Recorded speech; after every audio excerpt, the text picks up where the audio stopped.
Nikitazama maisha haya, watu wengi wamekata tamaa, lakini Mungu usione ajabu sana kutusaidia, kwa kuwa wewe ndiye mwema, tunakutegemea Bwana.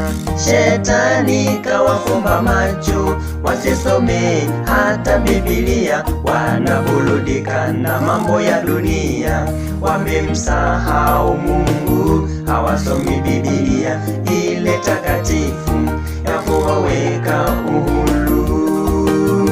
Baba, tunaomba nguvu zako tuweze kushinda dhambi, uliye mkuu wa majeshi.